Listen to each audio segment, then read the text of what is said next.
got 3 questions. Gilgit سے شروع کریں گے. Tahira, yourself 2 questions and then we'll come to you. جی جناب علی, میرا تعلق ہے گلگت بلتستان سے اور میں گلگت بلتستان لیجسلیٹو اسمبلی کا اسپیکر ہوں. میں ہیومن رائٹس پہ یہاں ان سے سننے کے لیے آیا تھا, لیکن یہاں کچھ باتیں اور ہو رہی ہیں. کیا یہ ایک این جی او ہے, اور این جی او میں نے ماؤنٹین ایریا میں بہت کام کیا. بغیر کنفرنٹیشن میں جائے حکومت کے ساتھ, جو کام حکومت نہیں کرتی ہے وہ این جی اوز کے ذریعے سے ہم نہیں کر سکتے. ہم نے ناردرن ایریا میں یہ کر کے دکھایا. ایک آر ایس پی, ایک این جی او, وہ وہاں آیا 82 میں, اور گورنمنٹ کے ساتھ کنفرنٹیشن کیے بغیر, جیسا میرے محترم نے کہا, آیوڈین ایک چھوٹی سی چیز ہے. آیوڈین ملا نمک وہاں لوگوں کو نہیں ملتا تھا, آیوڈین ملا نمک بھی دے دیا وہاں. اس پہ کئی وہ آ گئے وہ کہ اس میں بوتل میں جو آیوڈین کے نمک میں جو ہے وہ شیشہ جو ہے پیس کے دیتے ہیں, یہ دیتے ہیں, وہ دیتے ہیں. اس کے باوجود وہ آیوڈین ملا نمک جو ہے وہاں لوگوں کو اتنا ایجوکیٹ کیا کہ ابھی جو ہے ہر جگہ سے آیوڈین ملا نمک آنے لگا ہے. اس سے انسان کی مینٹل گروتھ ہوتی ہے بچوں کی. تو وہ ایک مسئلہ وہاں حل ہو گیا. اس کے بعد یہ جو آپ کا خطرناک جو بیماریاں ہیں اس کی جو ہے ویکسینیشن شروع ہو گئی. اس میں شروع میں رکاوٹیں آ گئی. اس ایریا کی میں بات کر رہا ہوں آپ کو. پھر ڈیولپمنٹ, ایگریکلچر ڈیولپمنٹ کی بات آ گئی. گورنمنٹ سکیٹرڈ ایریا ہے ہمارا, گورنمنٹ وہاں پہنچ نہیں سکتی تھی, تو این جی اوز نے وہاں لوگوں کو ایجوکیٹ کرنا شروع کیا. میں گزارش کروں اگر اجازت دیں. میں یہ دیکھنا چاہتا ہوں کہ ہیومن رائٹس پہ آپ بات ضرور کر لیں, گورنمنٹ کو احساس دلائیں, لیکن یہاں کوئی ڈیموکریٹک گورنمنٹ نہیں ہے. تو ہمیں بتایا جائے کہ مثالی ڈیموکریٹک گورنمنٹ کا کانسیپٹ آپ کے سامنے کیا ہے. ہم ماشاء اللہ آتا ہے تو کہتے ہیں کہ ماشاء اللہ سے جو ہے خراب ترین ڈیموکریسی اچھا ہے. جب ڈیموکریسی آتی ہے تو ہم کہتے ہیں نہیں یہ ڈیموکریٹک گورنمنٹ نہیں ہے. تو یہ پرسنل لائکنس ڈس لائکنس پر ہم کیوں چلتے ہیں؟ ٹھیک ہے, ہم لوگوں کو رورل ایریاز میں, جیسے جناب اسپیکر صاحب, گزارش اسپیکر صاحب, اب چونکہ آپ ہیں بھی اسپیکر تو مجھے آپ کو کہتے ہوئے ذرا عجیب سا لگتا ہے کہ وقت ہمارے پاس ختم ہے, لیکن آپ کا نقطہ ہم تک پہنچ گیا. Thank you very much. I am sure the panelists will respond to this. Let me move to Tahir. Tahira wants to ask a question. Time ہمارے پاس تھوڑا سا کم ہے, مائک دیجیے گا. Go ahead Tahira. میں صرف 4 چھوٹی چھوٹی تجاویز دینا چاہتی ہوں. Go ahead. تعلیم کے حوالے سے اور صحت کے حوالے سے. میں سمجھتی ہوں کہ جس طرح ہمارے پاس کسی زمانے میں compulsory national cadet course service ہوا کرتی تھی, اس طریقے سے کمپلسری کمیونٹی سروس کی جائے تمام بچوں اور بچیوں کے لیے جو کہ خوش قسمت ہیں, اسکولوں جو پریویلیجڈ بچے ہیں اسکولوں میں, چاہے حکومتی اسکولوں میں ہوں یا پرائیویٹ سیکٹر کے ایلیٹ پوش انگریزی میڈیم کے اسکولوں میں ہوں. ان کو نہ میٹرک, نہ او لیول, نہ اے لیول, نہ ایف اے, نہ بی اے, نہ ایم اے کی ڈگری دی جائے گی جب تک انہوں نے کمپلسری کمیونٹی سروس نہ کی ہو. دوسرا, اور اسی طرح میڈیکل اسٹوڈنٹس کو اس وقت تک medical M B B S کی ڈگری نہیں جب تک وہ دیہی علاقوں میں جا کے کمپلسری سروس نہ کریں.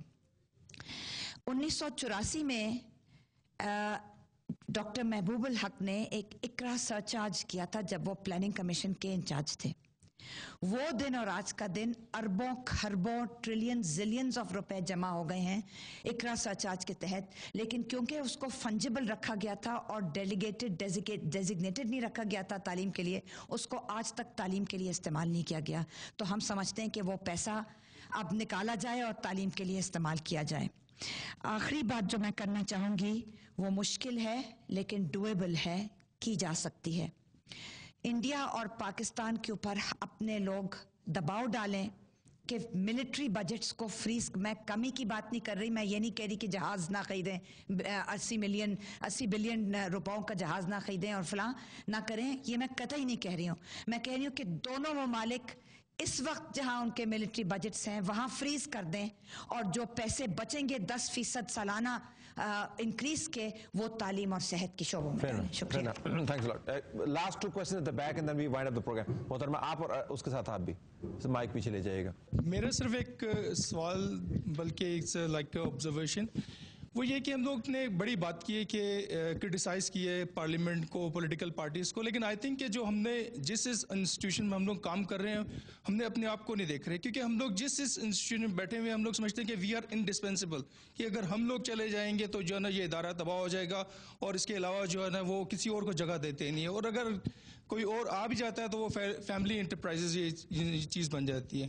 اور آئی تھنک کہ یہی چیز ہوتی ہے کہ جس کی وجہ سے جو ہے نا وہ ایک مائنڈ سیٹ بن جاتا ہے کہ وہ کہتا ہے کہ یار right delayed is right denied, کہ وہ اگلا جو انڈر میں آپ کے کام کر رہا تھا وہ سمجھتے ہیں کہ یار یہ تو کلچر ہی ایسا ڈیولپ ہو گیا, تو میں پھر کیوں جو نا اگلے بندے کو, میں جب میرے کو ملے گا تو میں اس کو آگے جو ہے نا چانس نہیں دوں گا. تو آئی تھنک کہ مطلب یہ چیز صرف کرٹیسزم کی بات نہیں ہے, بلکہ we have to self search over self. Personalized ہو گئے ہیں ہمارا اسٹرکچر, انسٹیٹیوشنلائزڈ ہونے کے بجائے, اور اہم جگہ پہ. جی go ahead. I want to know if اگر آپ کو چاروں کو کہا جائے کہ گورنمنٹ کو ایک صلاح دیں, صرف ایک چیز پہ اگر وہ کام کریں, تو مجھے it would be very interesting for me to know کہ آپ لوگوں میں سے کیا آپ کہیں گے, کیا ایڈوائز کریں گے آن اے وار فوٹنگ جس کے اوپر وہ کام کریں, اور صرف ایک ہی چیز ہو. اور دوسرا یہ کہ جو آیوڈائز سالٹ کی بات کی انیس صاحب نے, تب تو آئی تھنک ان کا آیوڈائز سالٹ کا جو کوانٹم ہے وہ کافی ہوتا ہے صحیح جب وہ اپنے بچوں کی ایجوکیشن کی بات کرتے ہیں, کیونکہ ان کے سب بچے ایجوکیٹڈ ہیں. Okay, I think the last question actually sums up most the questions that have been asked, including Speaker صاحب نے جو فرمایا تھا کہ جی way forward کیا ہے. تو اب آپ کے پاس ایک ایک آپ نے تجویز دینی ہے اس حکومت کو, حکومت وقت بھی ہے اور آنے والے وقت والی حکومت بھی ہے, تو دونوں کو آپ تجویز دیں کہ کیا تجویز دیں, کس کے اوپر کام شروع کریں. Go ahead. دیکھیں میرا خیال ہے کہ یہ جو جتنے بھی ایشوز ہم نے یہاں سنے اور ہم نے بھی ریز کیے, ہمارا کرٹیسزم کا مقصد کسی پرسنالٹی کو ہم نے کرٹیسائز نہیں کیا, ہم نے اوور آل پکچر دی ہے, اور سسٹمز میں جو خرابیاں ہیں وہ اگر ہم نہیں بتائیں گے تو کون بتائے گا. تو اس حوالے سے میرا خیال ہے کہ پاکستان میں ہمیں ایماندار پولیٹیکل لیڈرشپ کی ضرورت ہے, اور اس کے ساتھ انسٹیٹیوشنز کی ضرورت ہے تاکہ چیک اینڈ بیلنسز ہوں اور اکاؤنٹیبلٹی ہو سکے. اگر یہ چیزیں دو نہیں ڈیولپ ہوں گی تو پاکستان اسی طرح جو ہے نا چلتا رہے گا کہ پاکستان کے لوگ باہر جانے کا سوچ رہے ہوتے ہیں اور وہاں سے اربوں ڈالرز بھیج رہے ہوتے ہیں جو کہ ہمیں اور کہیں سے نہیں مل سکتے, لیکن ہم ان کو دے کیا رہے ہیں جو ہمارے مائیگرنٹ ورکرز ہیں یا ہمارے جو لوگ باہر جا کے کام کر رہے ہوتے ہیں. تو بیسکلی انسٹیٹیوشن اور ایماندار لیڈرشپ. Faryal go ahead. میں جی خاص طور سے اسپیکر صاحب کا شکریہ ادا کروں گی, انہوں نے بہت ایک اہم بات کی. میں ایک ذاتی سا ایک انٹرونشن اس میں کرنا چاہوں گی آپ کی باتوں میں. دیکھیں جی, آغا خان رورل سپورٹ پروگرام نے اپنے علاقے میں بہت بہترین کام کیا ہے, اور سلام اس ادارے کو. میری والدہ 19 سال سے بلتستان میں کام کر رہی تھی, ان کی موت بھی وہیں ہوئی. She gave her life to the people of Baltistan. She was helping the AKRSP because the Aga Khan's health service was not adequately prepared to work in those conditions.